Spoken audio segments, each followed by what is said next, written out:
বাংলাদেশে গত সরকার যে সরকার জোর করে 15টি বছর তথাকথিত ভোটের নামে তামাশার মধ্য দিয়ে ক্ষমতা আঁকড়ে ছিল, তারা হচ্ছে বাংলাদেশের জন্য সবথেকে বিপজ্জনক শক্তি। শেখ হাসিনা নিজেকে গণদুশ্মন হিসাবে, গণশত্রু হিসাবে তার কার্যক্রমের মধ্য দিয়ে নিজেকে জাতির কাছে, বিশ্ববাসীর কাছে তুলে ধরেছে।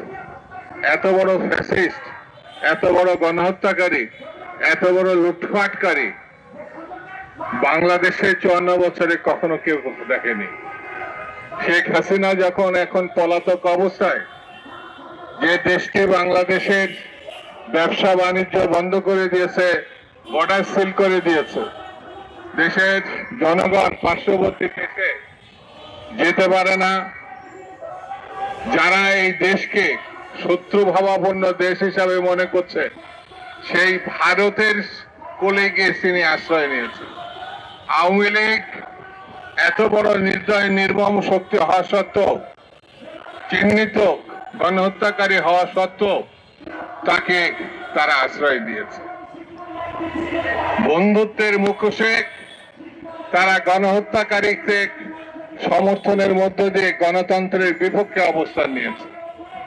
বাংলাদেশের স্বাধীনতা এবং সার্বভৌমত্ব যদি রক্ষা করতে হয়, তাহলে এই গণহত্যাকারীদের, লুটেরা এবং তাদের বন্ধুদেরকে আমাদের রুখতে হবে, ঠেকাতে হবে, সজাগ থাকতে হবে। আর তা যদি সজাগ না থাকে, তাহলে আমাদের বড় ধরনের ক্ষতি হয়ে যেতে পারে। বন্ধুরা, আজকে আমি বেশি কথা বলবো না, শুধু এতটুকু বলবো, বাংলাদেশের নির্বাচিত সরকারকে যারা ঠেকাতে চাবে, যে নির্বাচিত সরকার জনগণের ভোটের মাধ্যমে বাংলাদেশে ক্ষমতা গ্রহণ করবে, জনগণের হৃদয় সরকার হিসাবে আসবে, সেই সরকার আসতে পারে জনগণের ভোটের মধ্য দিয়ে।